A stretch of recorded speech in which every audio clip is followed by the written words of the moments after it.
Assalamualaikum warahmatullahi wabarakatuh. Perkenalkan, nama saya Rizky Faisal Raffi. Saya mahasiswa Universitas Raharja.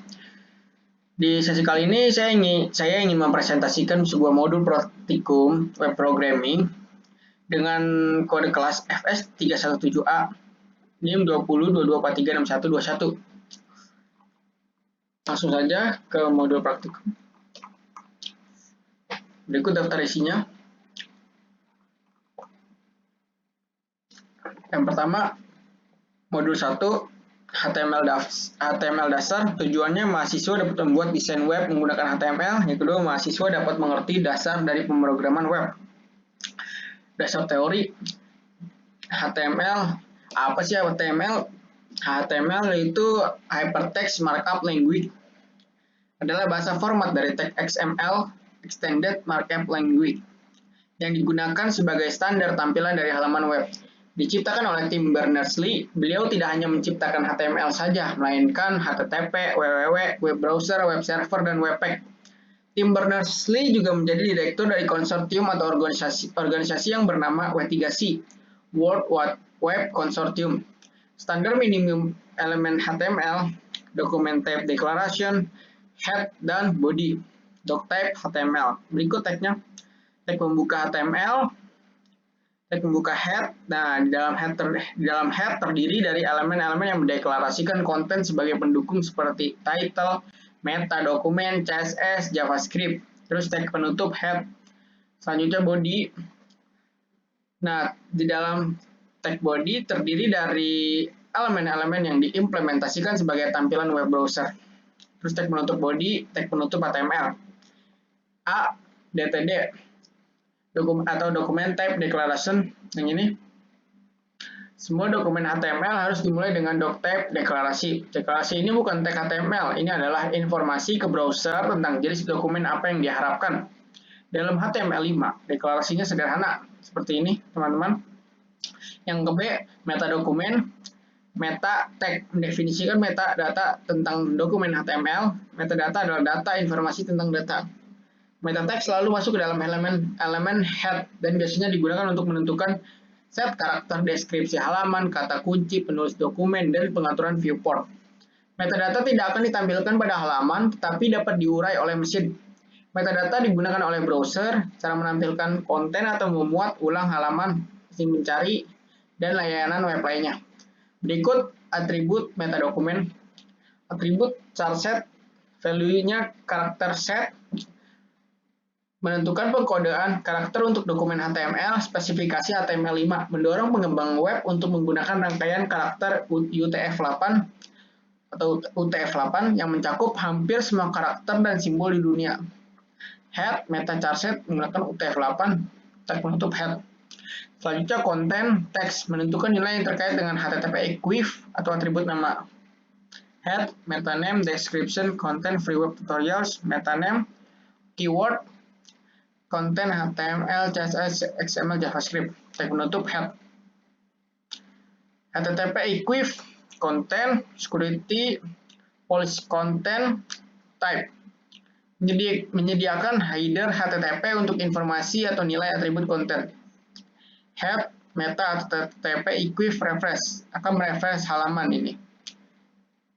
HTTP equif atribut menyediakan HTTP header untuk informasi atau nilai dari konten atribut. Default style refresh. Name, application name, author, description, generator, keyword, viewport. Menentukan nama untuk metadata, name atribut, menentukan nama untuk metadata. Menentukan nama untuk informasi atau nilai dari konten atribut. Jika HTTP equif disetel, name atribut tidak boleh disetel.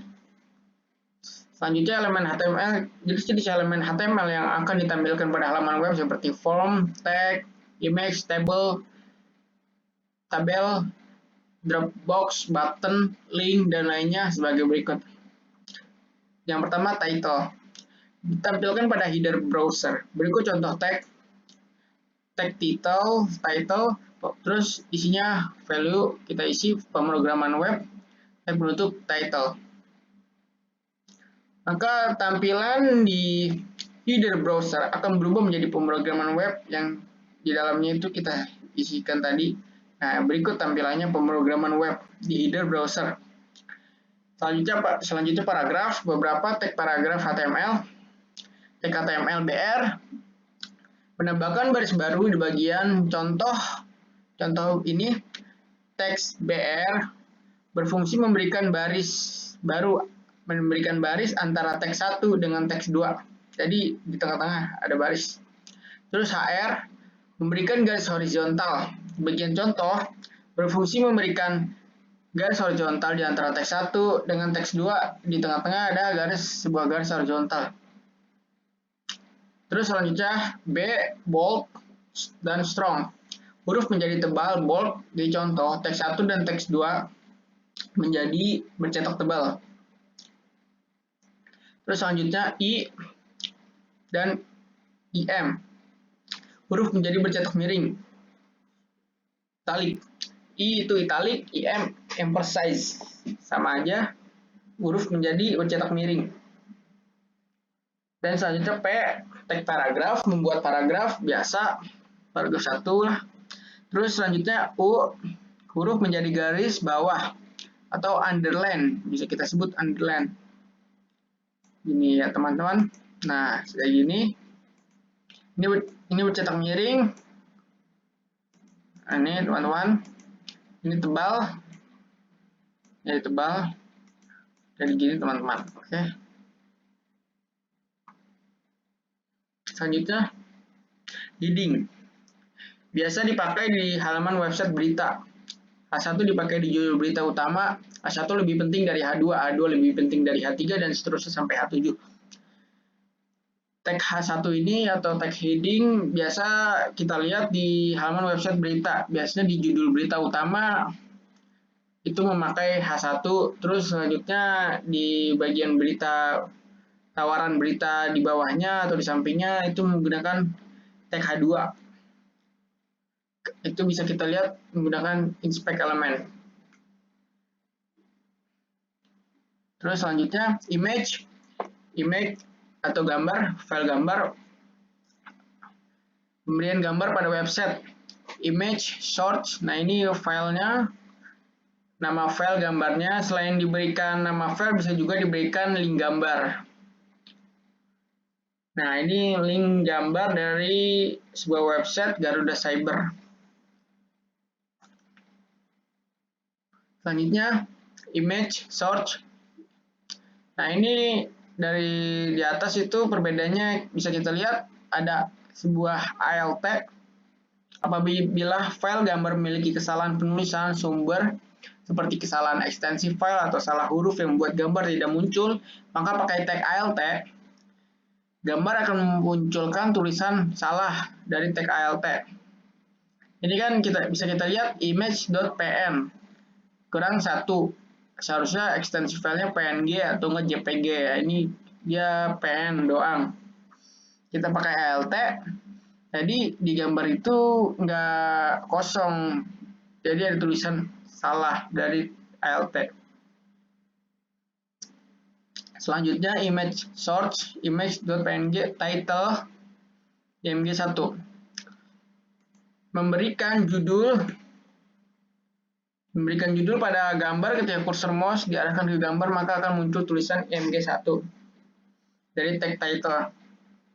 Nah, ketika ini gambar, ketika kursor mouse diarahkan ke gambar, maka akan muncul tulisan img1 dari tag title.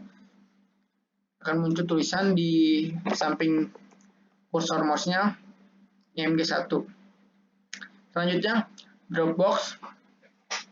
Select, definisikan daftar drop-down, dan option, definisikan opsi dalam daftar drop-down. Selanjutnya hyperlink. Hyperlink adalah sebuah koneksi dari sebuah sumber web ke sumber website lain. Berikut tag hyperlink. href www.google.com. Ini kita masukkan link Google ya sebagai contoh. Terus kita kasih teks Google. Ketika di tag Google dipencet, maka kita atau user akan diarahkan ke link Google tersebut. Selanjutnya, tabel. Tabel sering digunakan dalam website, misalnya dalam menampilkan data mahasiswa, rekap keuangan, dan sebagainya. Dengan tabel, biasanya tampilan data akan terlihat lebih rapi. Berikut tag tabel. Tag tabel untuk mendefinisikan sebuah tabel. Jika ingin menggunakan tabel, harus diawali dengan ini, table. Terus lanjut tr, td, atau th, td. Table row untuk mendefinisikan baris tabel, th tabel header untuk mendefinisikan judul pada sel dalam tabel, td tabel data untuk mendefinisikan isi tiap sel dalam tabel. Selanjutnya input type file name upload mendefinisikan kontrol input, bisa file ini type-nya, bisa checkbox, bisa teks, bisa radio, dan bisa menjadi submit. Ini wide, ini opsional aja, lebarnya apabila kita ingin membuat submit atau sebagainya. Terus selanjutnya list, OL, ordered list, mendefinisikan list terurut, LI, mendefinisikan daftar list, UL, unordered list, mendefinisikan list tidak terurut, DL, mendefinisikan list deskripsi, DT, mendefinisikan istilah atau nama dalam daftar deskripsi, DD, mendefinisikan deskripsi atau nilai istilah dalam daftar deskripsi. Nah, prosedur praktikum, insert software idea, Sublime, tag, atau pakai text editor lain yang mendukung. Langsung saja ke modul 2 ya teman-teman. Tugasnya, tampilan website seperti ini menggunakan HTML. Ini tugas kalian teman-teman. Ini saya yang buat, saya mendatang peserta vaksin. Ini menggunakan tag HTML saja. Nah, selanjutnya, ini keterangan teksnya jelas, hyperlink gambar. Selanjutnya gabungkan ketiga gambar yang di atas halaman menjadi satu halaman website. Modul 2, CSS dasar. Tujuannya memahami tentang konsep CSS dasar, memahami aturan penulisan pada CSS, memahami selektor sebagai pengontrol desain, memahami pembuatan background, memahami teks pada web, memahami pengaturan bentuk font. Dasar teori. Pendahuluan CSS dasar. Definisi menurut W3org, CSS adalah mekanisme sederhana yang mengatur gaya atau style pada halaman website, seperti mengatur warna, ukuran, posisi, dan lain-lain. CSS atau Cascading Style Sheet, sesuai dengan namanya, berfungsi untuk menambahkan style pada halaman web, sehingga tampilan website menjadi lebih indah atau lebih bagus, lebih menarik lagi. CSS ini sebetulnya mengambil dari tag HTML yang sebelumnya ada. Penulisan CSS bisa dideskripsikan seperti ini. Diletakkan dalam tag head. Nah, mengambil dari tag HTML yang sebelumnya ada. CSS sebetulnya mengambil dari tag HTML yang sebelumnya ada, tapi CSS lebih kompleks untuk mengatur style pada halaman website. Penulisan CSS bisa dideskripsikan seperti ini, teman-teman. Style, type, text, CSS. Part 1. Selanjutnya, teman-teman, CSS anatomi. Anatomi CSS adalah selektor, property, value. Anatomi di atas adalah sintaks CSS untuk membuat satu deklarasi dari CSS. Contoh, selektornya H1, propertinya color, value-nya blue, value dari color-nya. Dibacanya membuat tulisan di H1 menjadi berwarna biru. Bisa dilihat teman-teman gambarnya. CSS dasar, ini tag HTML-nya, dan ini style CSS. H1 color blue. Ini H1 selektor, color, property, dan blue itu value-nya. CSS dasar H1. Selektor digunakan untuk memilih dan memanipulasi elemen spesifik pada HTML. Elemennya bisa bermacam-macam, bisa tag HTML atau bisa kita buat sendiri selektornya menggunakan ID atau class. Terus selanjutnya property dan value. Untuk properti dan value, bisa kalian kunjungi ke website di bawah ini untuk melihat properti CSS yang sangat banyak sekali yang akan digunakan pada style CSS. Style CSS sebenarnya ada banyak, bukan hanya ini saja. H1 ini bukan hanya memberikan color blue, kan?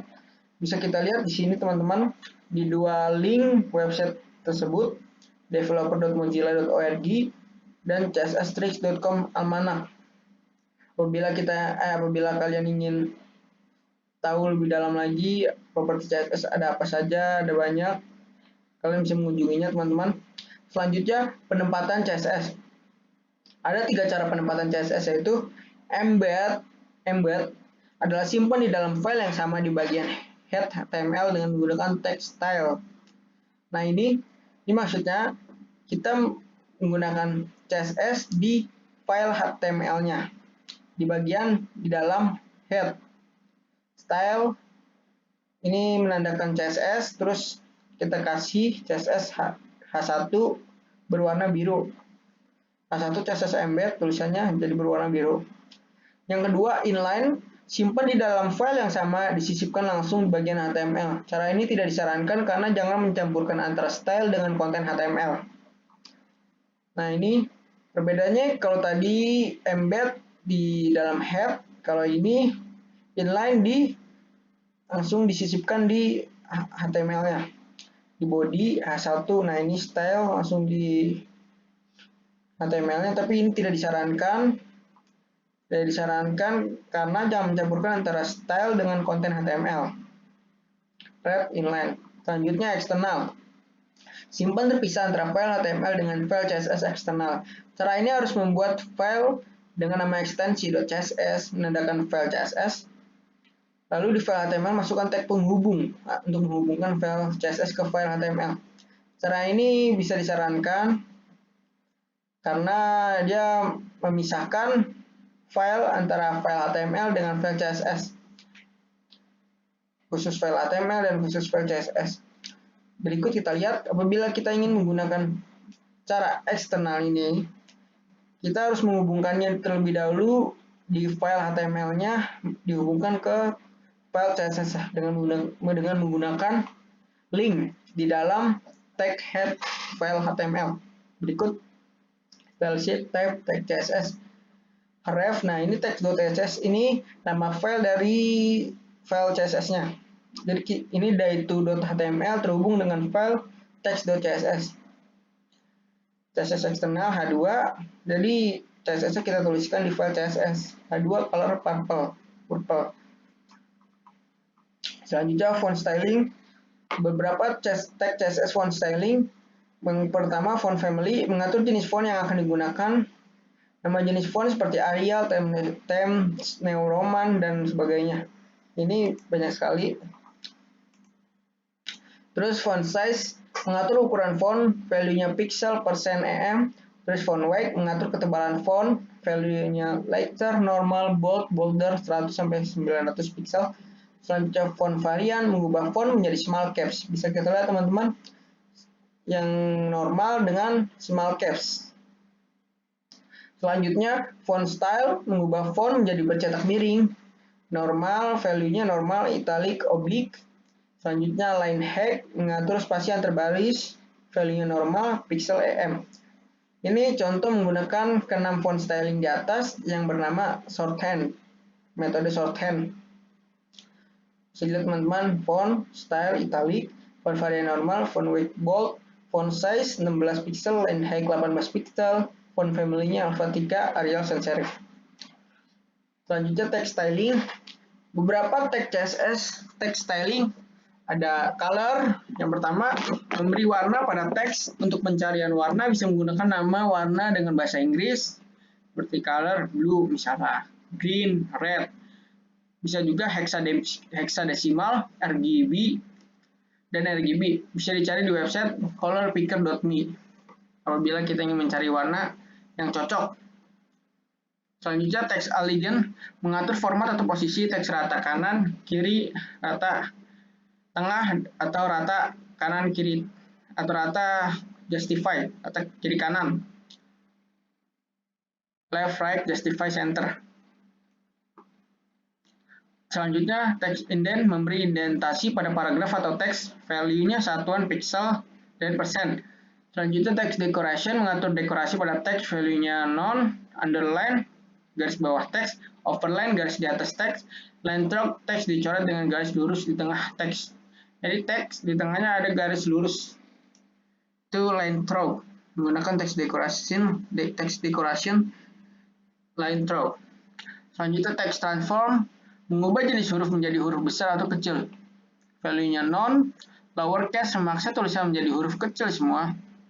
Apabila kita menuliskan hurufnya besar semua menggunakan lowercase, maka tulisan menjadi huruf kecil semua.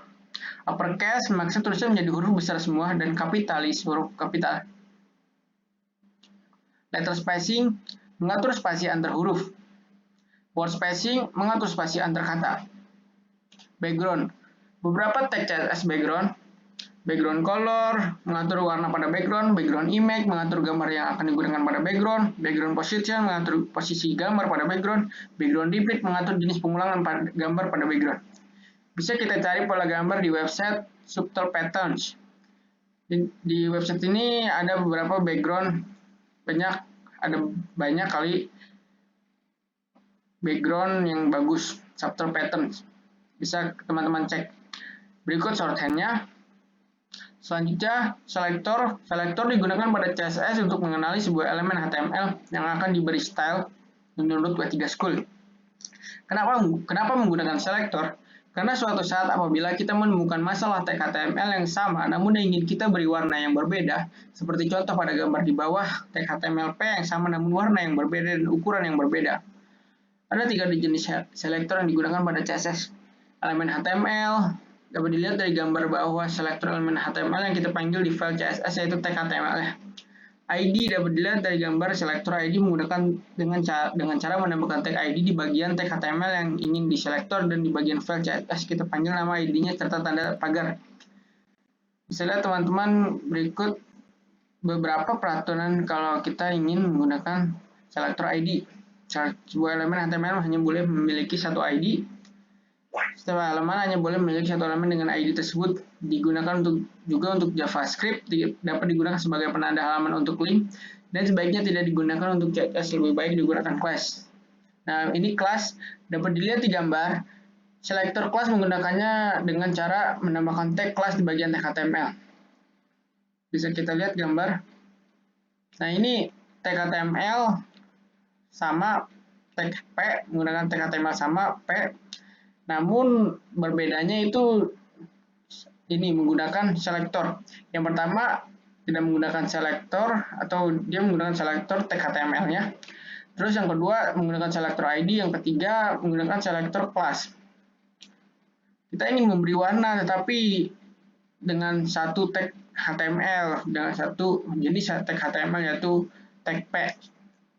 Yang pertama P, yang kedua menggunakan selektor ID yaitu menggunakan tanda tanda pagar. Yang ketiga ini class, selektor class menggunakan tanda titik untuk menandakan bahwa itu selektor class. Bisa kita lihat teman-teman. Selanjutnya pseudo class semua yang dimiliki oleh sebuah elemen HTML yang membuat kita dapat mendefinisikan style pada keadaan tertentu dari elemen tersebut menurut w3school.com. Pseudo class yang berhubungan dengan link. Style default pada sebuah link A yang memiliki ref. Tampilan link default berwarna biru, kita ubah menggunakan pseudo class link menjadi warna merah. Defaultnya link ini berwarna biru, kita ubah berwarna merah karena kita menggunakan link dari pseudo class tersebut. Selanjutnya hover.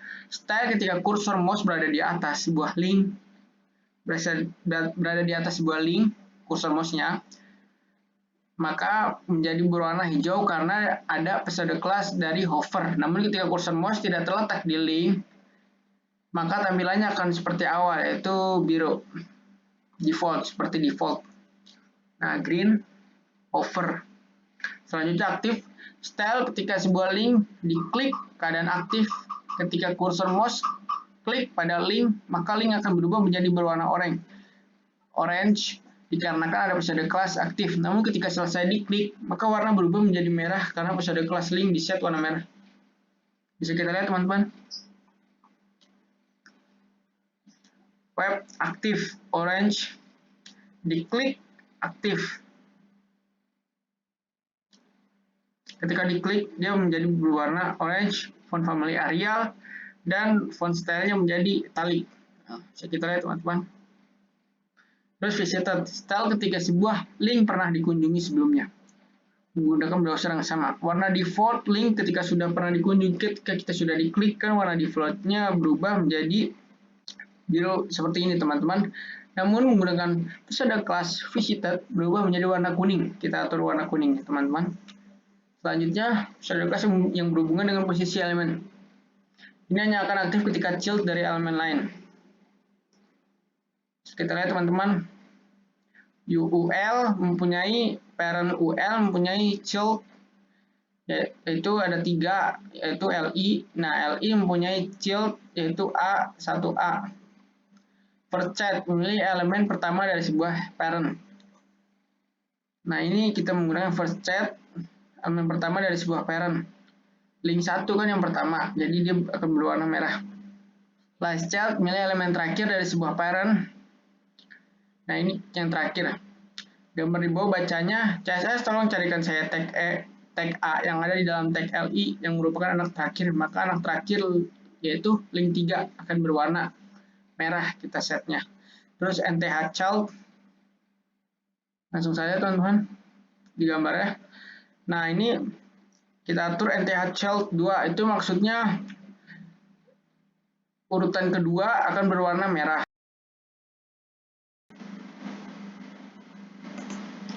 Maaf teman-teman, videonya memorinya kepenuhan. Kita awal dari first child. First child yaitu anak pertama, yaitu link 1 yang pertama. Terus kedua last child yang anak terakhir, yaitu link 3. Anak pertama link 1, anak terakhir link 3. Terus NTH child, kita langsung aja ke gambar. Ini NTH child 2 yaitu artinya dia akan mewarnai urutan kedua, link kedua. Urutan kedua dari link ini kan link 2. Terus selanjutnya NTH child 2N, 2N artinya dia mewarnai, akan menyeleksi setiap kelipatan kedua. Link 1, 1, 2. Nah, link 2. Terus 1, 2. 1, 2. 1, 2. 1, 2. Terus selanjutnya 3N plus 1 artinya kan awalnya dia 3 di link 3 kan awalnya. Terus plus 1 jadi menjadi link 4. Nah, kelipatan dari 3, kelipatan 3 dari 4 kan dimulai dari 1 ya. Bisa gini nih. Link 1, 2, 3 kan.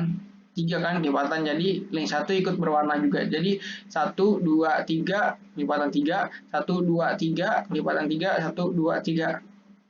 Selanjutnya sama, tapi ini kurang. Kalau tadi tambah, ini kurang.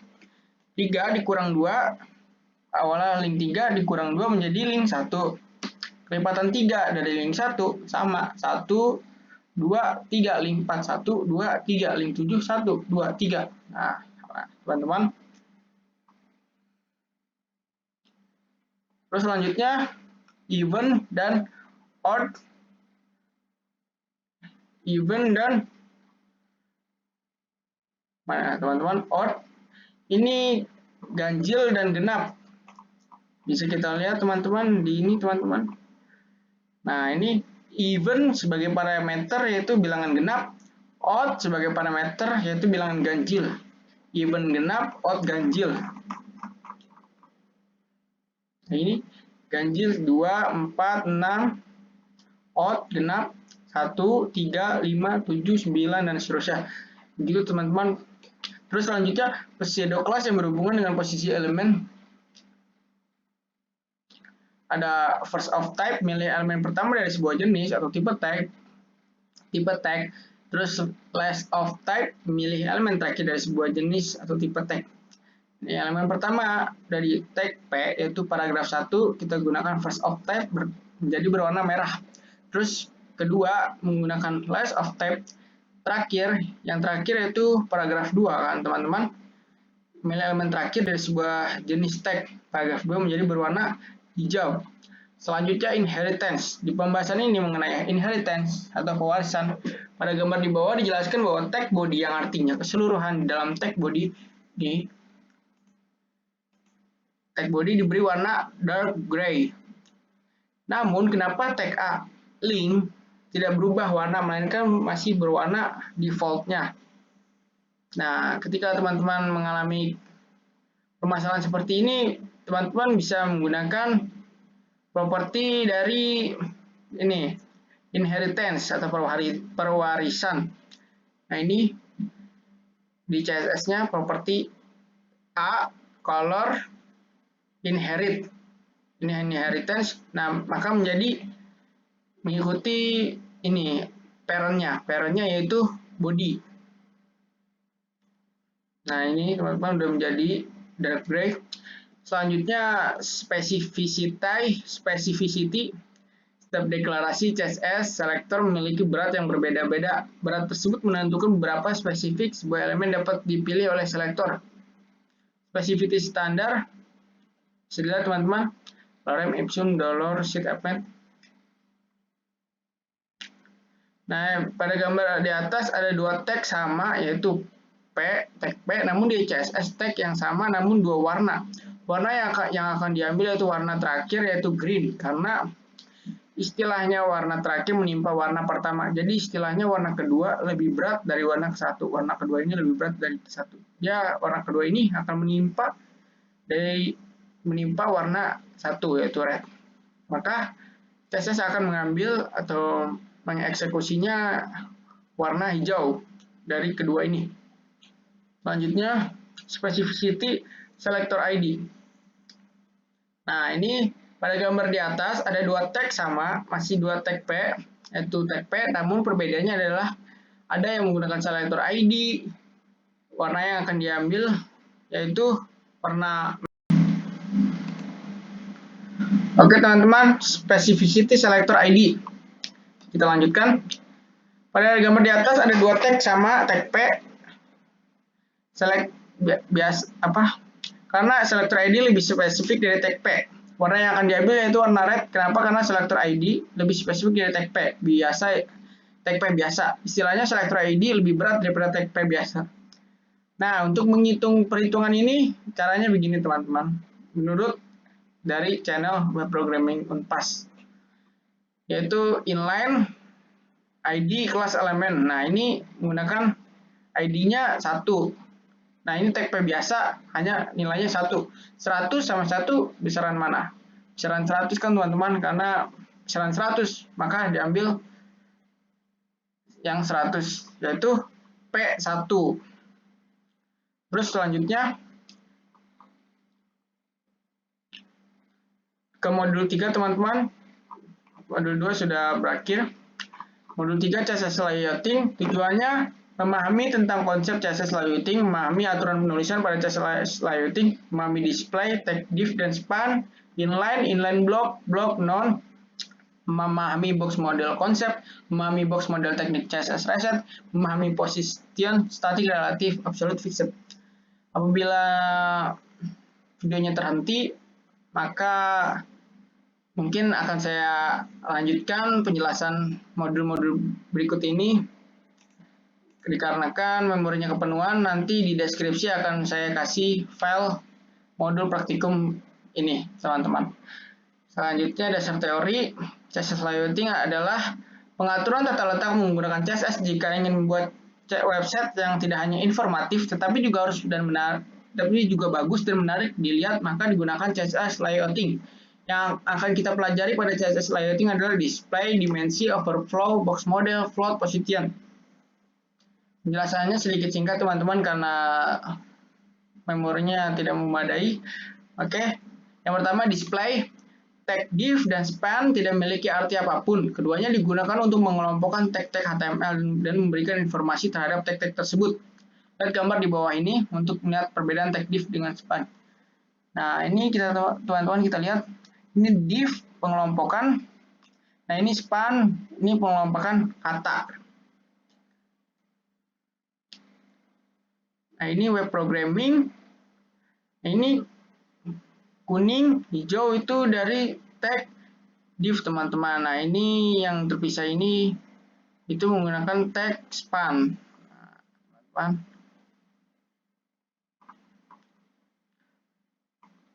Lanjut teman-teman. Div display block, span display inline. Setiap tag pada HTML berada di dalam sebuah kotak. Properti display pada CSS mengatur perilaku dari kotak tersebut. Setiap tag pada HTML memiliki nilai default untuk properti display, tapi kita juga dapat mengubah perilaku dari tag tersebut dengan mengganti value-nya. Ada 4 jenis display beserta aturan display, yaitu inline. Yang pertama, elemen yang secara default tidak menambahkan baris baru ketika dibuat. Lebar dan tinggi elemennya sebesar konten yang ada di dalamnya. Kita tidak dapat mengatur tinggi dan lebar dari elemen inline. Margin dan padding hanya mempengaruhi elemen secara horizontal dan vertikal. Secara horizontal, tidak vertikal. Berikut elemen HTML yang mempunyai default inline. Nah, teman-teman bisa dilihat. Selanjutnya inline block. Tidak ada elemen yang secara default memiliki properti display. Inline block. Programmer harus mengubah secara manual properti display inline block. Perilaku dasarnya sama dengan elemen inline. Perbedaannya, elemen inline block dapat kita atur tinggi dan lebarnya. Jadi kita atur secara manual properti display menjadi inline block, teman-teman. Nah, seperti ini teman-teman. Kita atur display inline block. Biasa digunakan untuk navigasi. Terus selanjutnya teman-teman, block. Elemen HTML yang secara default menambahkan baris baru ketika dibuat. Jika tidak diatur lebarnya, maka lebar defaultnya dari elemen block akan memenuhi lebar dari browsernya atau parent-nya. Kita dapat mengatur tinggi dan lebar elemen blok. Di dalam elemen blok, kita dapat menyimpan tag dengan elemen inline, inline block, atau bahkan elemen blok lagi. Nah, menghilangkan dari elemen website. Selanjutnya dimensi. Width dan height mempunyai 3 satuan, yaitu pixel. Nah, bisa kita lihat teman-teman, 200 pixel. Dan tingginya height 200 pixel. Terus persen, ukurannya apabila di set 100%, maka ukuran boxnya, box ini warna hijau, 100% relatif terhadap browser, memenuhi browser lebarnya, teman-teman. Bisa kita lihat, apabila di set 50%, maka akan setengahnya, teman-teman. Nah, apabila diperkecil, ini browsernya di minimize, tetap saja dia akan berusaha 100% relatif terhadap browser, teman-teman. Selanjutnya box model konsep. Konsep dasar CSS box model, yang pertama, setiap elemen di halaman berada di dalam sebuah box atau kotak. Bisa kita sebut kotak. Yang kedua, kita bisa mengatur ukuran dan posisi kotak tersebut. Yang ketiga, kita bisa memberi warna atau gambar sebagai background kotak tersebut. Dapat kita lihat apabila kita inspect elemen lalu kita ubah sedikit, maka akan keluar box model yang sangat banyak dari website Facebook. Kita berikan contoh website Facebook. Kita ubah sedikit inspect elemennya, border 1 pixel, solid red. Ini bintang ini menandakan keseluruhannya ya teman-teman, memberikan border. Nah, setelah diubah, ini menjadi seperti ini. Ini box modelnya tebal sekali. Kalau Facebook ini bertumpuk-tumpuk lah gitu teman-teman. Kotak yang dihasilkan oleh sebuah elemen lalu menampilkan sesuai dengan format visualnya. CSS box model terdiri dari margin, border, padding, content. Margin yaitu area transparan di sekitar kotak di luar bordernya. Border batas di sekeliling konten dan padding bordernya. Padding area transparan di dalam kotak antara konten dan border. Konten sebenarnya di dalam box bisa berupa teks atau gambar. Berikut teman-teman dari http www.3school.com. Nah, ini properti untuk margin, padding, dan border. Bisa kita lihat teman-teman. Selanjutnya, box model CSS reset. CSS reset adalah teknik yang dapat membuat kita mengatur ulang nilai-nilai default dari elemen-elemen yang ada pada HTML, khususnya margin, dan padding. Banyak elemen HTML yang secara default sudah memiliki margin dan padding sendiri. Contohnya elemen body memiliki margin dan padding default. Nah ini teman-teman, ini bisa kita lihat teman-teman secara jelas. Ini belum diatur ya CSS-nya, dia defaultnya mempunyai margin dan padding sendiri, elemen tag body, elemen body. Nah setelah menggunakan CSS reset, bisa kita lihat teman-teman, ini ada celah, margin padding. Nah ini rapat teman-teman, kita pakai CSS reset. Tujuan menggunakan teknik reset adalah agar programmer punya kendali penuh terhadap CSS yang akan kita buat. Terdapat beberapa teknik reset CSS layouting, yaitu yang pertama CSS reset dari website. Ini editor CSS reset, copy source code dari website, lalu paste ke awal CSS yang ada di text editor. Berikut teknik CSS reset dari Eric Tools. Kalian bisa kunjungi linknya. Selanjutnya, cara kedua tidak direkomendasikan karena universal, memberikan margin dan padding ke semua elemen HTML. Lebih baik pakai cara pertama ini teman-teman. Terus selanjutnya float. Float merupakan properti pada CSS untuk mengatur posisi sebuah elemen. Sebuah elemen dapat dipaksa untuk berada di sebelah kiri, kanan dari parents, pembungkusnya dengan menggunakan properti ini. Float memiliki 3 value, yaitu float non, left, right. Ada sesuatu yang disebut normal flow dan out of flow. Normal flow adalah mengikuti aturan, out of flow adalah dipaksa berubah posisi menggunakan float. Normal flow yang kita pakai biasa itu normal flow ya, mengikuti aturan dari CSS-nya. Out of flow itu menggunakan float. Karena kita ulas dari materi sebelumnya menggunakan display, kalau display block akan berada di bawah elemen sebelumnya, aturannya ya, aturan display block. Kalau display inline akan berada di sebelah kanan. Nah, kalau apabila ada 2 box gitu, teman-teman. Nah, kedua display tersebut termasuk normal flow. Apabila kita ingin memaksa agar display block berada di sebelah kanan dan memaksa display inline berada di bawah elemen, itu namanya out of flow.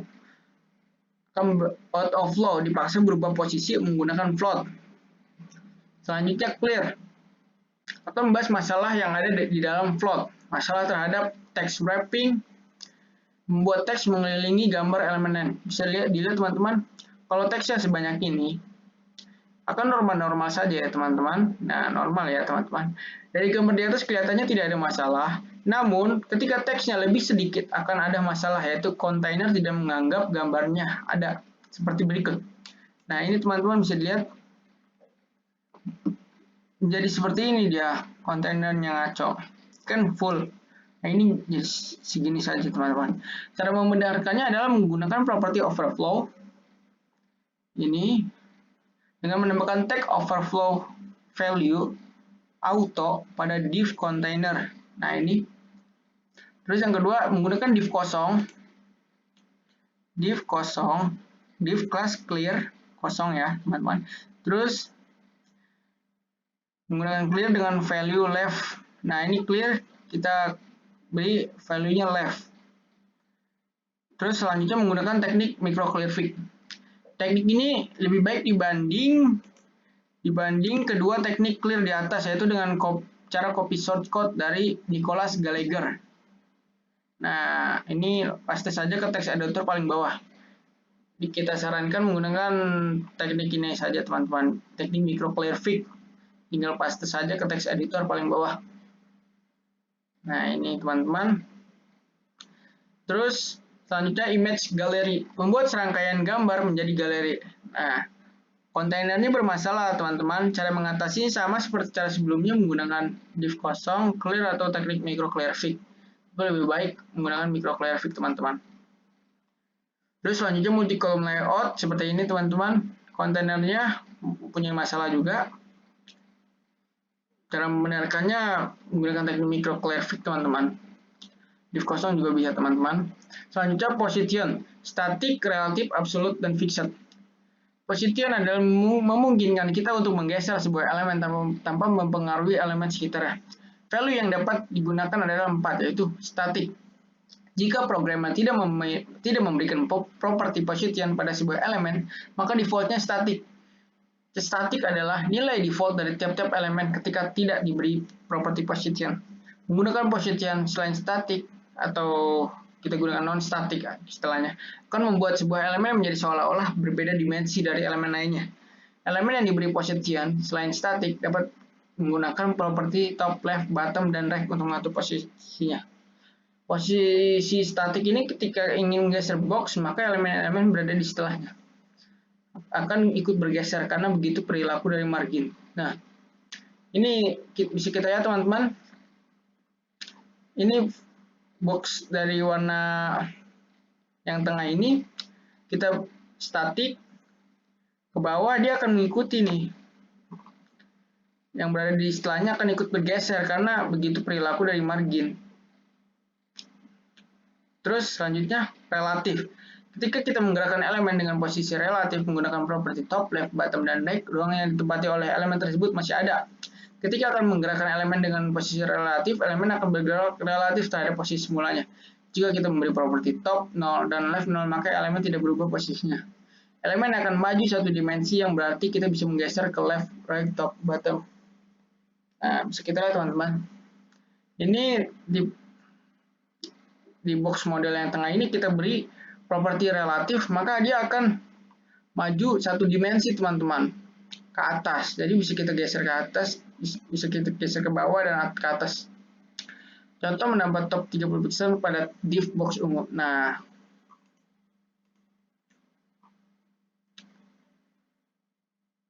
kita lihat teman-teman. Nah, ini ungunya dia akan menjadi ke atas teman-teman tuh. Jadi beda teman-teman. Kotak yang berwarna gold ketiga tidak akan ikut bergeser, tidak seperti position statik. Kalau yang statik kan yang di atas yang pertama itu, dia akan ikut bergeser. Kalau ini kan dia maju satu dimensi ke atas, jadi tidak ikut bergeser teman-teman. Terus selanjutnya absolute. Absolute, ketika kita menggerakkan elemen dengan posisi absolute, menggunakan properti top, left, bottom, dan right, ruang yang ditempati oleh elemen tersebut dianggap tidak ada. Ketika kita menggerakkan elemen dengan posisi absolut, elemen akan bergerak relatif terhadap posisi dari elemen parents-nya, selama elemen parents-nya memiliki posisi yang juga non-statik. Jika kita memberi properti top 0 dan left 0, maka elemen akan berada di ujung kiri atas dari elemen parents-nya. Dilihat dari ketiga box sebelumnya, position ini ketika diberi absolut, maka akan seperti ini ilustrasinya nih, absolut teman-teman. Nah, jika memberi sebuah elemen posisi absolut, maka selain elemennya maju satu dimensi dan tempat berada sebelumnya dianggap tidak ada. Tampilan di browsernya seperti ini. Kotak gold berada di bawah kotak purple.